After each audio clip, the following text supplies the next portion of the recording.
Bom, gente, nesta aula nós vamos falar um pouco sobre ácidos e bases, fazendo uma introdução às teorias de Arrhenius e de Bronsted-Lowry. Depois nós vamos falar rapidamente da escala de pH e depois da força dos ácidos. Bom, definição de Arrhenius, é uma das primeiras, a primeira definição de ácido, de 1884. É possível ainda encontrar o artigo dele na American Chemical Society, no periódicos.caps, para quem tem acesso.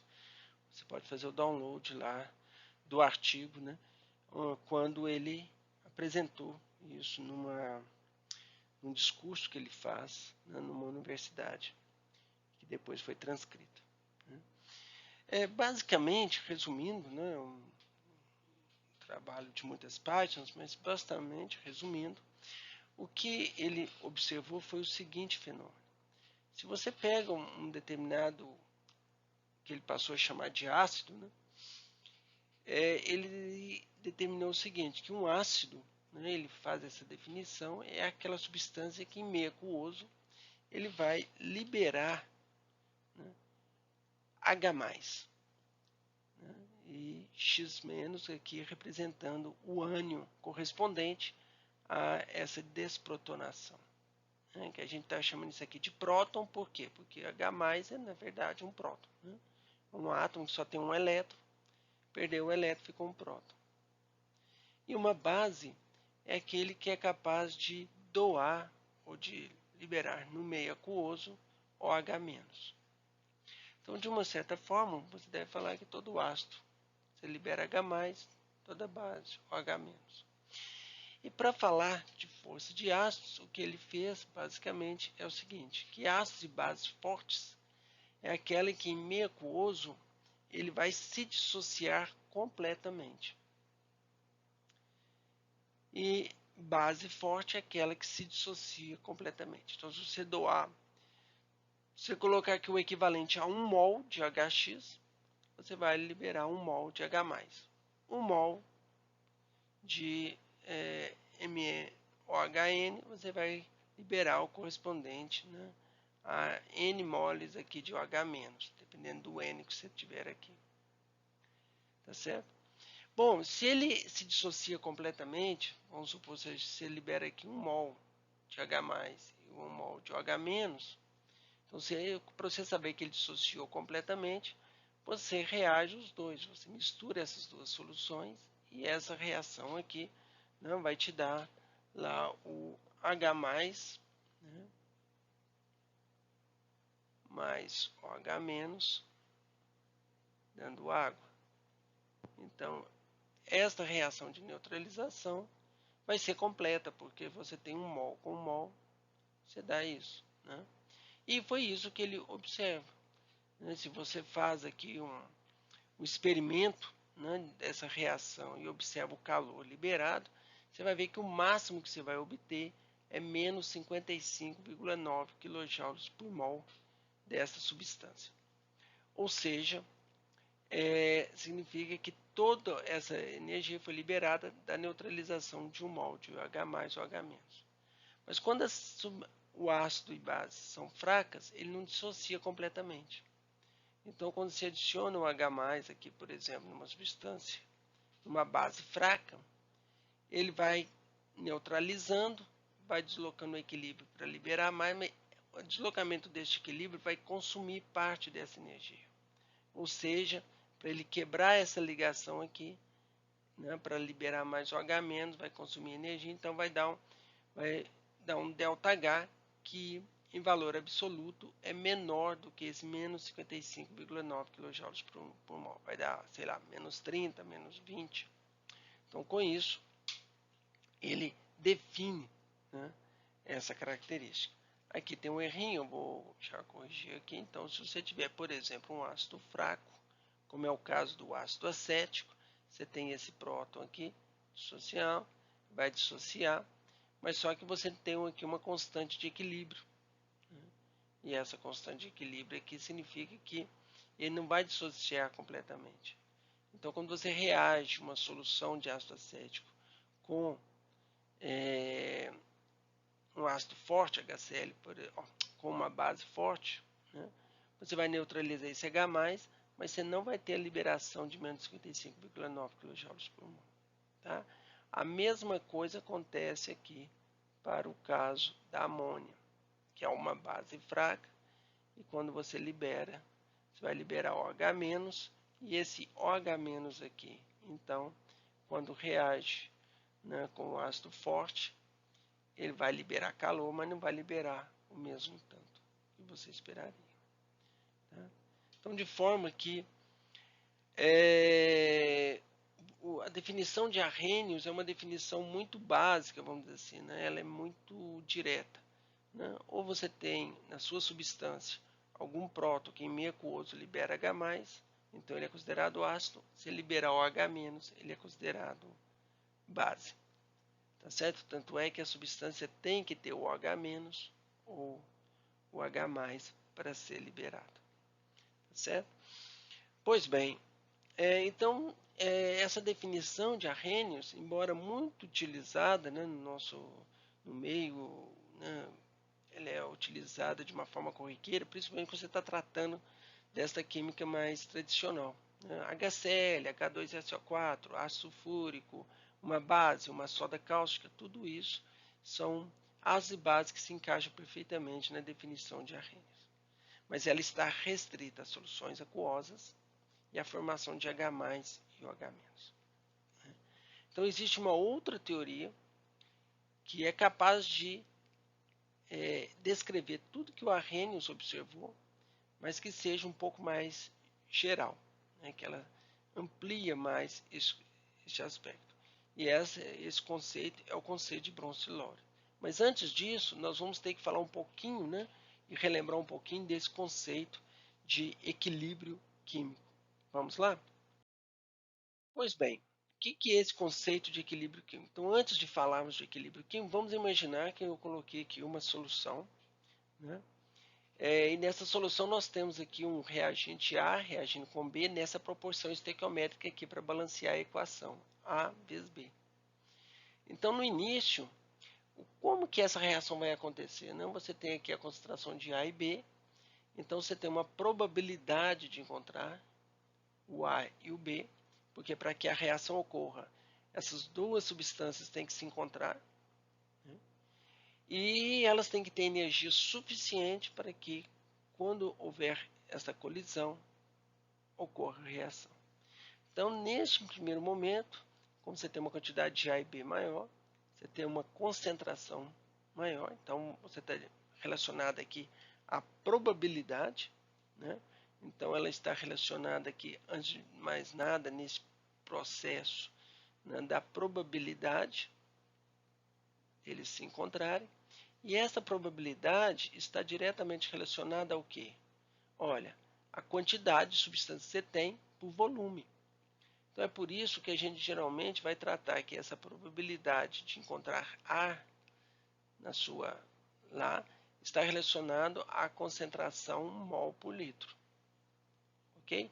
Nós não trabalhamos com outro tipo de unidade geralmente, ou qualquer unidade que dê noção de que é número de partículas por litro. Por exemplo, gramas por litro, nós não devemos de utilizar nesse tipo de equação química. Tá certo? E a segunda é preciso de ter energia. Né? E aí sim, quando você tem energia, nós somos capazes de descrever essa substância. Tá certo? Pois bem, então vamos lá. Se nós continuarmos aqui então descrevendo nosso sistema, o que nós vamos observar? Nós vamos observar que logo no início, né, nós temos aqui a concentração de A, que vai reagir com B e ele vai começar então a decrescer. Né? E aí a concentração de C e D vai começar a aumentar de tal ponto que vai chegar um momento que o C com D, a probabilidade deles se encontrarem e ter energia suficiente para eles reagirem e retornarem a B e A, não vai ser desprezível. E aí então você começa a ter o equilíbrio. Né? E neste momento então você começa a ter processo de formação aqui, né, a concentração dos produtos vai aumentando, mas vai chegar uma hora que ela vai começar também a formar A e B. Então, nesse processo aqui, a concentração de A e B vai, com o tempo, vai diminuindo, então a velocidade da reação vai diminuindo, e a concentração de C e D vai aumentando, e a velocidade de reação vai aumentando, e vai chegar um ponto em que a quantidade de C e D que está sendo produzido é a mesma quantidade de C e D que está sendo consumido para produzir A e B. E a quantidade de A e B que está sendo produzida é a mesma que está sendo consumida. De tal forma que você não vai mais observar mudança na concentração dos reagentes e nem dos produtos. Isso não quer dizer que a reação realmente parou, mas significa simplesmente que as concentrações de A e B se tornam constantes. A quantidade que entra é igual à quantidade que sai. Imagina, por exemplo, se você vai, por exemplo, numa balada, né? E aí, então, as pessoas querem entrar, né, para, né, se divertir lá dentro, né, dançar e tudo. Então, começa, mas tem uma capacidade máxima, né? Chega uma hora que você não pode entrar mais, porque lotou. O que vai acontecer? Bom, você espera até a hora que sai alguém, né, que está indo embora, então você pode entrar. Então, de tal forma que a concentração de pessoas que estão ali dentro daquele recinto permanece na lotação máxima, e de tal forma que o número de pessoas que entram tem que ser igual a partir daquele momento, igual que sai. Então a gente fala que neste momento o sistema entrou em regime, ou seja, ele está no estado estacionário, tá certo? Então vamos ver como é que isso fica em termos de equação matemática. Então na equação matemática, né, nós vamos lembrar aqui um pouco de derivadas, né? Então a taxa, né, o que eu comentei aqui de uma forma coloquial, falei de velocidade, mas velocidade no conceito físico é metro por segundo. Então, quando a gente quer falar esse conceito de velocidade de reação, a gente vai falar, na verdade, de taxa. A taxa, porque taxa é algo que está mudando em relação ao tempo, mas não é metro por segundo. É concentração, é número de moles por segundo. Então, você define aqui a taxa, um negativo aqui, porque você está decaindo, está diminuindo, e essa taxa, então, aqui, vai ser correspondente, é proporcional à quantidade de A que você tem lá. Mas se você precisa de 2 A's para reagir com B, a probabilidade de você encontrar 2 A's ao mesmo tempo é a probabilidade de você encontrar um vezes a probabilidade de você encontrar o outro. Então, é A elevada a N vezes aqui. A mesma coisa acontece com B. E o K1 aqui é uma constante de proporcionalidade que está relacionado com essa característica. Qual que é a energia necessária para que essa reação aconteça? Não basta os dois se aproximarem, eles têm que ter energia suficiente. Quanto maior essa energia, menor é o K. Quanto mais baixa essa energia, maior é o K. Né? Então, a mesma coisa nós podemos escrever para o sentido contrário.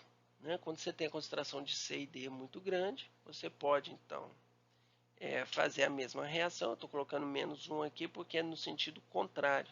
Né? Esse menos aqui é nessa ideia. Né? Um é no sentido, o outro é no outro sentido. Pois bem, mas quando você chega, então, nesta parte aqui, né? A partir daqui, você tem um processo que você chama, né? A partir daqui, você tem uma coisa que você chama de, é o processo que a gente chama de termodinâmico. Tá?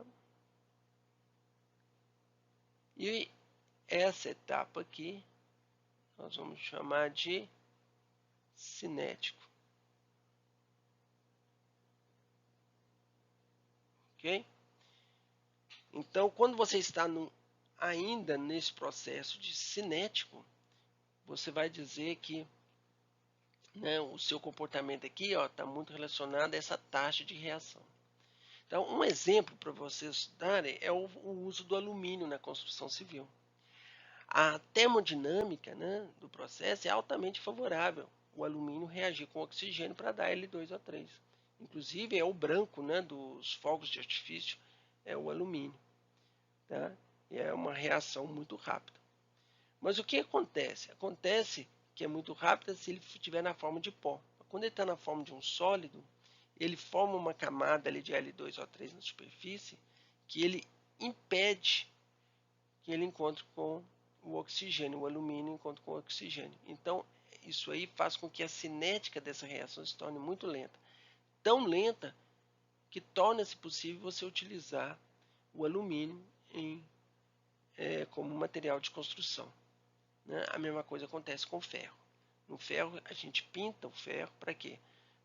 Entre outras coisas, para diminuir a corrosão e tornar, então, possível a utilização do ferro. Tá? Agora, a partir daqui, já é um processo termodinâmico, ou seja, entrou em equilíbrio. Né? Então, você já sabe o que você tem aqui. Né? Então, já não estamos mais relacionados e preocupados com a cinética química. Na maior parte das vezes, quando a gente fala de ácidos e bases, a cinética de desprotonação ou de reação de neutralização é muito rápida. É da ordem de picosegundos ou nanosegundos. Então, a gente não se preocupa com isso, a gente se preocupa mais com essa parte termodinâmica. Pois bem, então, quando você chega no equilíbrio químico, você vai ter que a taxa de decaimento de A, né, tem que ser igual à taxa de decaimento de C, de tal forma que você tem aqui um equilíbrio, ou seja, você está neste regime aqui, um regime onde que não acontece mais alteração de concentração, embora a reação continue. Ela está sempre acontecendo. Ora, se eu igualar então essas duas reações aqui, nós vamos ter isso, e aqui é uma constante, que a gente chama de constante cinética, a outra constante cinética, a gente pode separar as duas, porque constante sobre constante também é uma constante de equilíbrio. E você vai ter aqui aquela famosa regra aqui dos produtos, né, da razão dos produtos, sobre a razão dos reagentes. Né? Ou melhor, desculpa, o produto das concentrações dos produtos dividido pelo produto das concentrações dos reagentes. Né? Então, aqui nós temos uma equação química, e essa equação aqui é maravilhosa. Por quê? Porque ela consegue reproduzir todos esses conceitos que nós temos de equilíbrio químico. Por exemplo, se a gente causar qualquer perturbação neste sistema, naturalmente ele vai tentar diminuir essa perturbação. Por exemplo, se a gente coloca mais de C aqui no produto, ele vai tentar consumir esse C de tal forma que se diminui a perturbação do sistema. É o chamado princípio de Le Chatelier, né, do deslocamento do desequilíbrio químico quando se faz uma perturbação, ou alteração de temperatura e assim por diante. Tá certo? Para vocês terem uma ideia, eu vou dar um exemplo aqui, né, num sistema aqui em que você tem reagentes produtos, e vamos só fazendo uma questão aqui que é muito chamada, né, da catálise. A catálise é quando você coloca uma substância que vai fazer o quê? Que vai fazer com que ele não altera os produtos, os reagentes. Então a constante de equilíbrio não altera. O que altera é a velocidade com que você alcança esse regime termodinâmico aqui, ou seja, é o tempo, né? Em vermelho aqui você vê que o tempo gasto para ele chegar no ponto de equilíbrio foi muito mais rápido. Tá certo? Então, em sistemas, por exemplo, endotérmicos, se você, aquele princípio de Le Chatelier, se você altera a temperatura, você altera aquela constante, e você torna o sistema, ele se desloca de forma a tentar diminuir. Né? Então, numa reação endotérmica, se você aumenta a temperatura, o que você faz? Você aumenta a quantidade de produtos, você desloca na direção dos produtos. Eu gosto muito dessa aqui, né, porque essa aqui vai te mostrar o seguinte: se eu estou aqui e se eu tenho aqui, ó, em algum momento eu perturbo o meu sistema, quer dizer, ele já estava entrando em equilíbrio, já estava em equilíbrio, eu jogo mais reagente, o que vai acontecer? Vai ter um pulo rápido aqui da concentração dos reagentes. O que vai acontecer? Vai diminuir a concentração dos reagentes para produzir mais produto e tentar diminuir um pouco esse impacto que teve aqui na alteração da concentração. Tá? Tudo isso consegue ser descrito de forma muito bem por aquela equação, né, que nós mostramos da constante de equilíbrio. Então, a partir daqui, nós vamos poder agora discutir o conceito de ácidos e bases de Bronsted-Lowry, porque para Bronsted-Lowry, toda reação de ácido e base é uma reação de equilíbrio químico. Tá bom?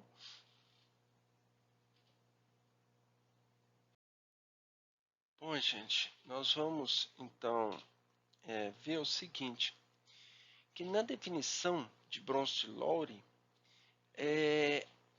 ele definiu isso em 1923, quase 50 anos mais tarde, e ele vai propor o seguinte, que ele percebeu que você não precisa de definir base da forma como que a Arrhenius definiu. Você pode concentrar tudo como próton. Substância, ácido é substância que doa prótons, base, substância que recebe prótons. E ele vai colocar de uma forma o seguinte, olha, como assim? Ora, toda reação de ácido e base, você tem uma transferência de próton. Então, quando ele está doando um próton, ele está doando próton para uma outra molécula. Né? Então, vou dar aqui uma série de exemplos para vocês terem uma ideia. Na verdade, quando a gente falava para o Arrhenius que HCl era um ácido porque ele liberava prótons no meio aquoso, mas no meio aquoso não existe próton. Na verdade, existe uma H3 ou mais. Então, se houve uma transferência de H+, do HCl para a água. Então, desta forma, a água aqui funcionou como uma base para o... e uma vez feito isso, você tem aqui o nosso H3 ou mais Cl-, eu pergunto por sua vez, e se você for olhar, você vai ter aqui então um equilíbrio, né, onde que você tem H3 ou mais funcionando como ácido, doando um próton para uma base que é o Cl-. Então você pega aqui um outro caso, o NH4OH+, mais água, ele vai o quê? Receber um próton, H3 ou mais, e o NH4+, então é um ácido, e agora aqui o H3 ou mais é um ácido. Então, nesse caso, tanto os dois, o que vai ficar na solução é um ácido. E esse ácido aqui, nós vamos daqui a pouco aprender, que eles serão sempre mais fracos do que o ácido, se o equilíbrio estiver deslocado para a direita. Nós podemos ter aqui o HSO4-. O HSO4- é interessante, ele pode funcionar tanto como um ácido, porque ele está doando um próton para a água, para formar o SO4-2-, como também nós podemos imaginar você pegando HSO4-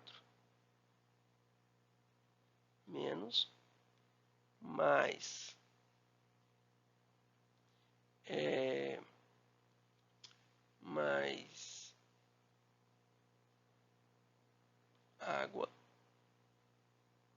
infelizmente está dando esse problema aí, para formar o que? H2SO4 mais o H-. Então, nós vamos ter aqui agora HSO4 vai funcionar como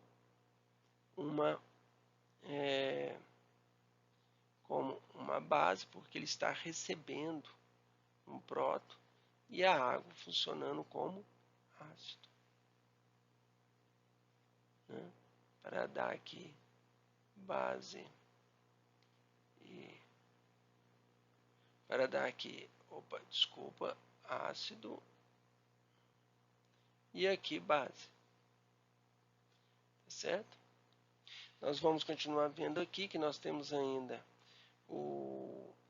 nós podemos pegar, por exemplo, a água e o NH3, e nós vamos falar aqui, nesse caso, observa aqui, ó, NH4+, aquoso é um ácido, agora a água com NH3, então você vai ter formação de NH4+, que é um ácido, e o H-, que é a base, e aqui o NH3 funciona como uma base, não tem o H- nele. Então vamos lembrar da química. NH4 aqui mais pode vir, por exemplo, de um cloreto de amônio. Você coloca em solução, o que você vai ter? Você vai ter NH4+, que vai funcionar como ácido. Mas se você borbulha amônia em meio aquoso, ele vai liberar NH4+, mais o H-. E então ele vai funcionar como uma base que tira o próton da água. Então sempre teremos um equilíbrio químico, tá? Para a formação deste processo. Ok? Então o SO4 2- funciona como uma base aqui e a água como um ácido. Então desta forma, nós vamos ter isso aqui, né? Isso que a gente chama de ácidos e bases conjugados. Um ácido é aquela substância e a sua base conjugada é quem? É o ácido menos um próton. Aqui a água é uma base e o ácido é um ácido conjugado. Tá certo?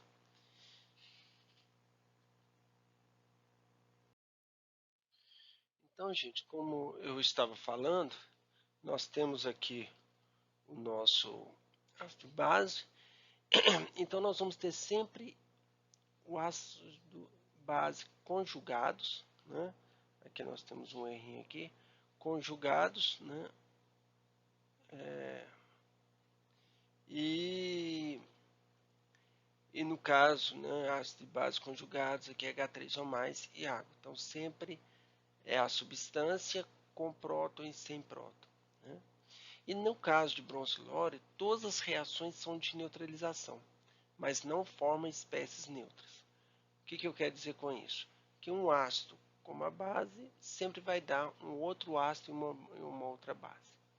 Então, para Arrhenius, para Bronze-Lore, Arrhenius é um caso particular da teoria de Bronze-Lore, em que nós temos aqui, né, o equilíbrio, né, do H+, ou H3O+, que agora H não é H++, né, agora é H3O+, que é a substância, que vai reagir com uma base, OH-, para receber um próton, para dar a molécula de água, que por sua vez funciona como ácido e base, né? Então, todo ácido depende com quem que ele está reagindo, né? Então, toda substância pode funcionar como ácido ou como base, dependendo se está recebendo ou doando próton. Tá certo? Então, a força dos ácidos está muito relacionado com isso.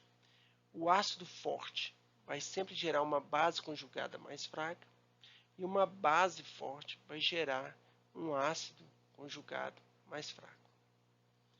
Tá? Então, como neste caso aqui, o que nós estamos vendo é que nós vamos ter um HCl aquoso, né, que é um ácido mais forte do que a água, então ele transfere um próton para a água vai funcionar como base para dar um ácido, que é o H3O+, que é um ácido forte, é um ácido e o Cl- uma base. É um ácido mais fraco do que o HCl. Por quê? Porque esse equilíbrio está totalmente deslocado para a direita. Não, o HCl a gente sabe que é um ácido forte, então ele libera esse próton, ele doa esse próton com muito mais força para a água, né? Ele se dissocia completamente para formar H3O+. Então, ele é um ácido forte e H3O+, é um ácido mais fraco do que o HCl. Tá? Então, é isso que vai mostrar aqui o nosso sistema. Tá certo? Pois bem,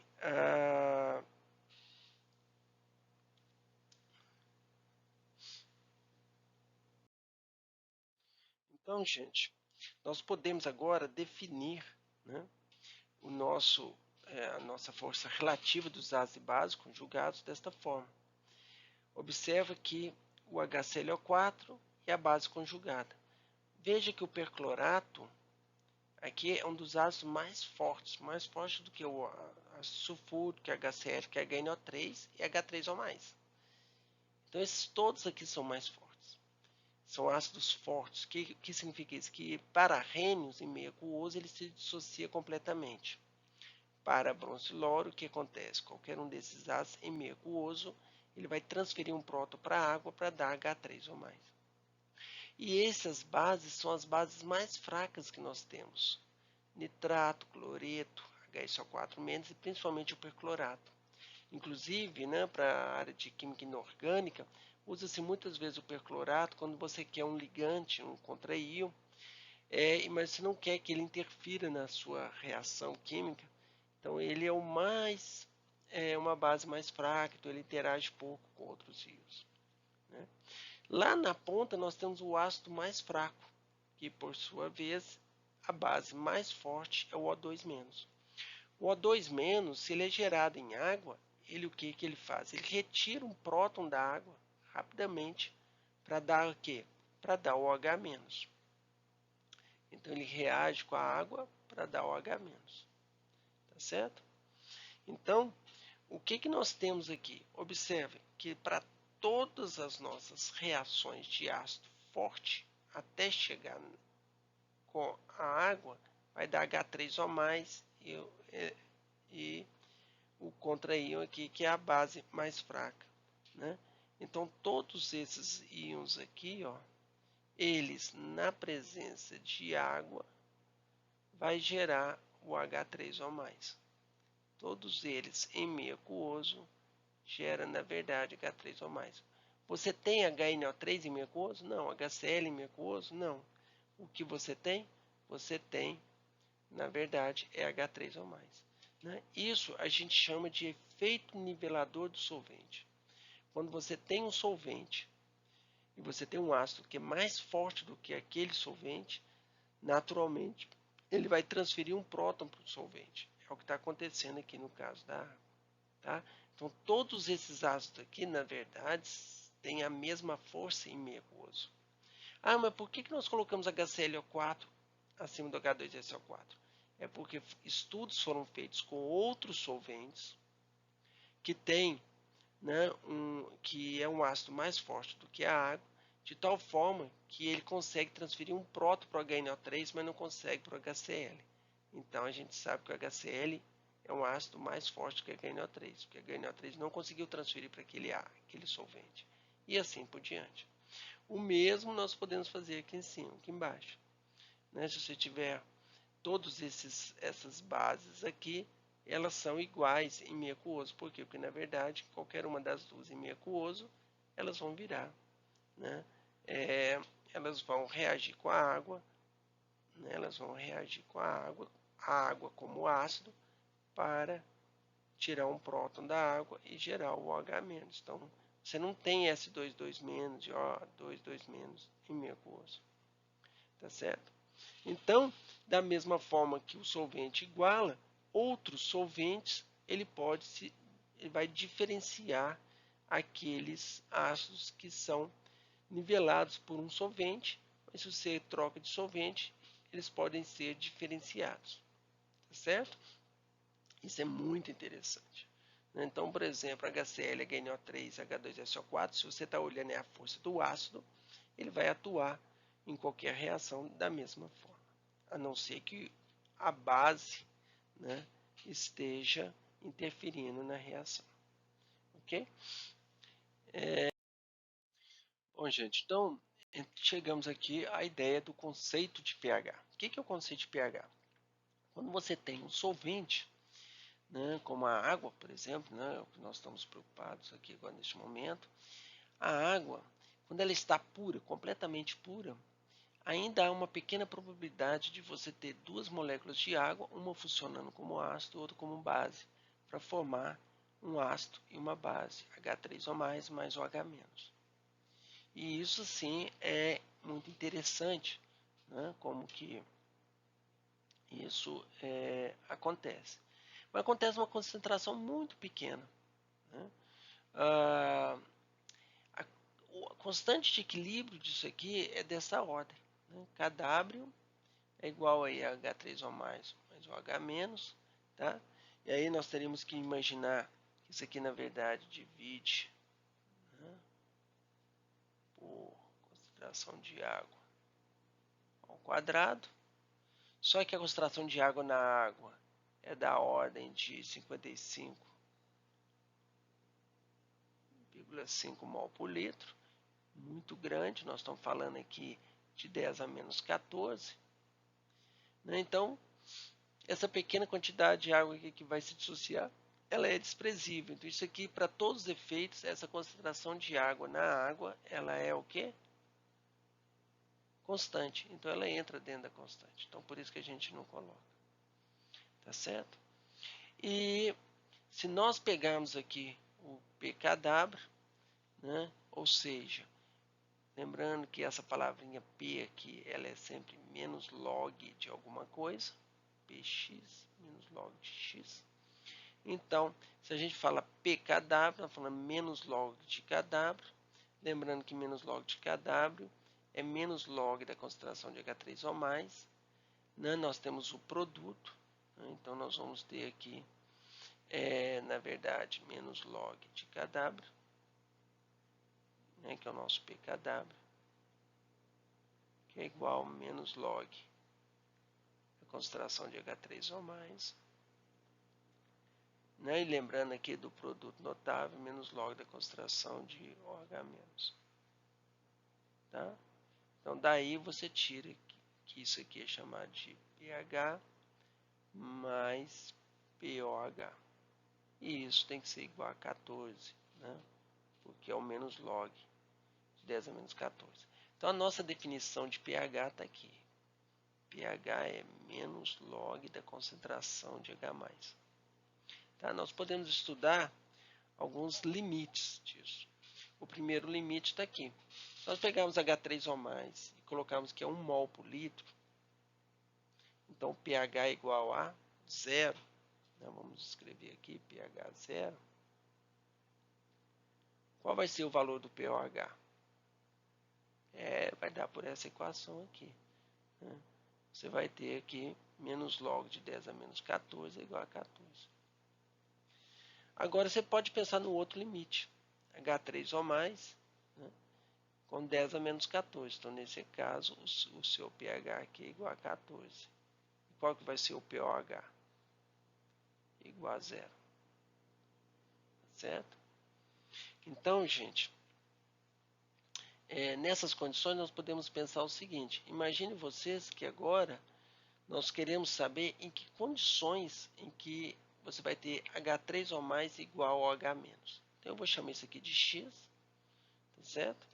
E aí, se eu substituir esse H3O+ igual a OH- igual a X, eu posso substituir aqui nessa equação, X vezes X é X ao quadrado igual a 10 a menos 14, que está sendo mostrado aqui.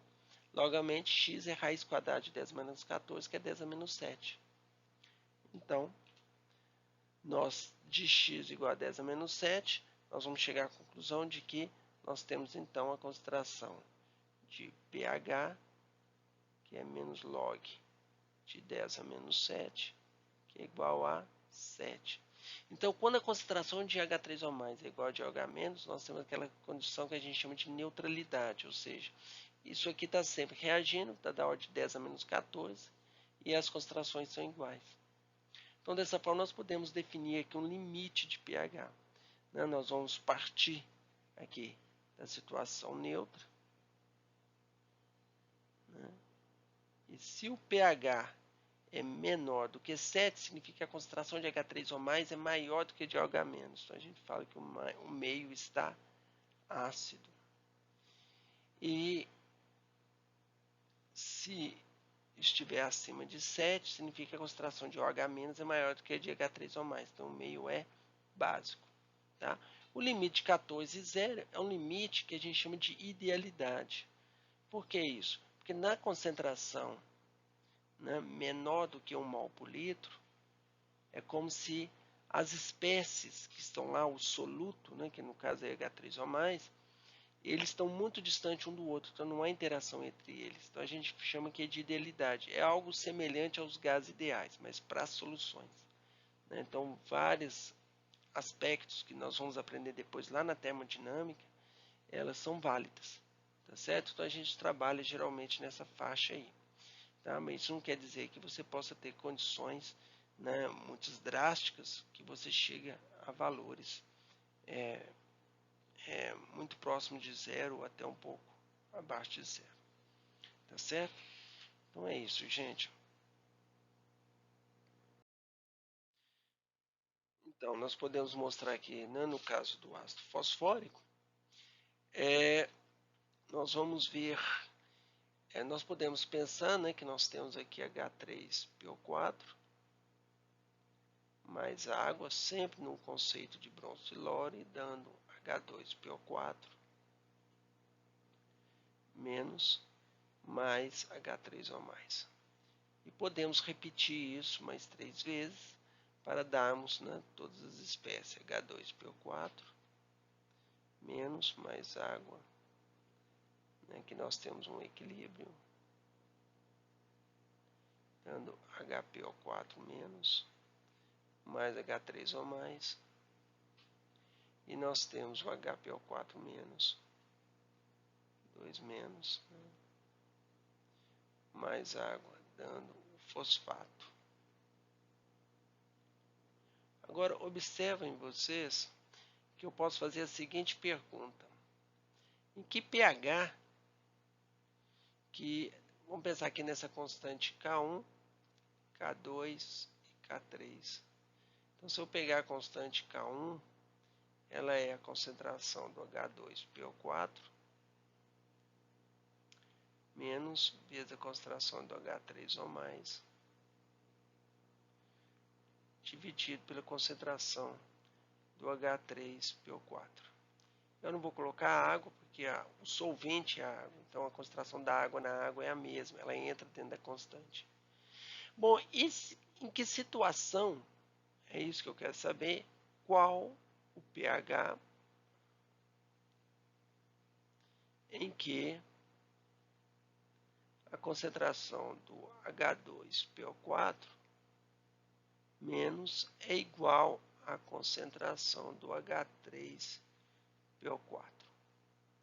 Ora, se as duas constantes forem iguais, o que eu tenho? Eu tenho que K1 é igual ao quê? Concentração de H2PO4 menos. E ela é igual à concentração do H3PO4.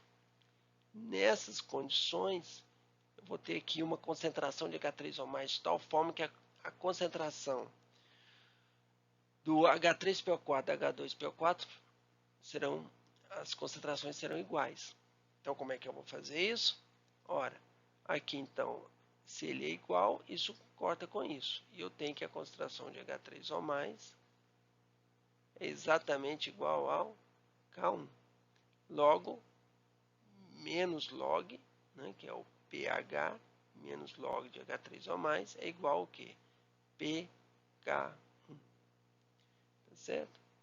Então, para eu construir um gráfico como esse, eu posso achar aqui, ó, eu vou achar exatamente que 50% aqui é onde que eles se cruzam, é exatamente o pKa1 aqui do H3PO4, que é 2,12. O segundo é o do H2 para HPO4, é onde que a concentração dos dois são iguais. É a mesma coisa para o outro. Desta forma, eu consigo gerar um gráfico como esse muito rapidamente de ácidos, e você vai me falar exatamente em qual faixa de pH que o ácido fosfórico está, qual dessas 4 espécies em que ele está predominante. Então, na faixa pH 5, você vai ter H2PO4-. Na faixa pH 10, HPO4 2-. Na faixa pH 12, aqui você vai ter PO4 3-. Eu posso fazer, então, a partir daqui, uma questão de equilíbrio químico, né?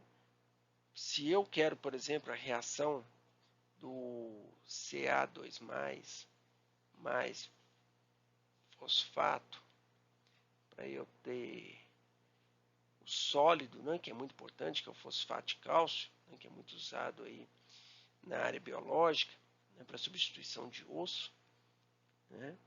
Então, nós podemos ter aqui o PO4. E aí nós vamos ter o quê? Né? Fosfato, né? E esse fosfato sólido. E eu perguntar para vocês em qual pH que essa reação vai ser mais favorável, o que vocês vão achar? Ora, em que condições que eu tenho fosfato? Exatamente pH mais básico. Né? Se você colocar em pH mais ácido, você vai ter H2PO4, essa reação não vai acontecer. A quantidade de PO4 3 meses que vai estar em solução é muito pequena. Tá bom? Então você não vai alcançar o equilíbrio para que você forme o sólido. Ok? Bom, para continuarmos, nós vamos encontrar então para vários ácidos, nós vamos encontrar constantes de equilíbrio. Observe que o pKa, olha, se ele está negativo, significa que ele é um ácido forte. Em meio aquoso, ele vai estar todo dissociado. Não faz sentido isso, a não ser em outros solventes. Então, o da água vai ser exatamente zero, né? E nós vamos ter um aumento aqui, né, do processo de substituição, né, de transferência de prótons, porque é o constante de equilíbrio de ácido e base. Tá certo? Então, aquela constante de equilíbrio dessa espécie aqui é muito claro, né? H2SO3 mais água, dando HSO3 menos mais H3O mais. Esse é a constante de equilíbrio, é 1,81. Então, no pH 1,81, você tem um equilíbrio dessas duas espécies, mais ou menos na mesma concentração. Olha o nosso ácido sulfúrico. O ácido sulfúrico, H2SO4 está aqui, menos 2.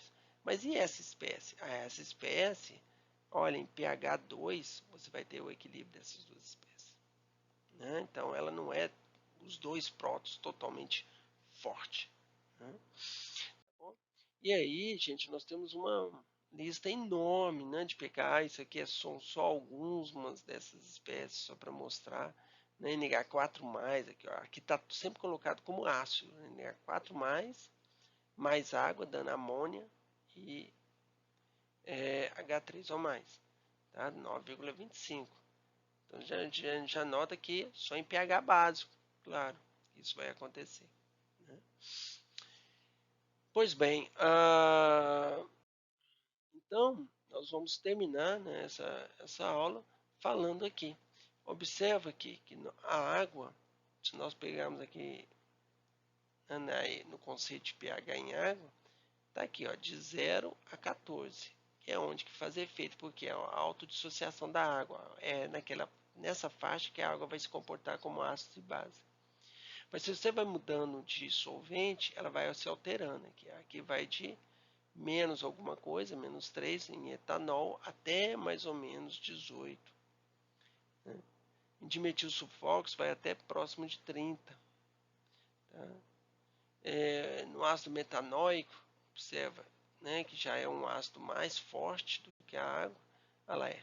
E é inclusive assim que você vai se diferenciando aqueles ácidos, né, nesses tipos de solventes diferentes. Tá bom? Então é isso que nós tínhamos por hoje.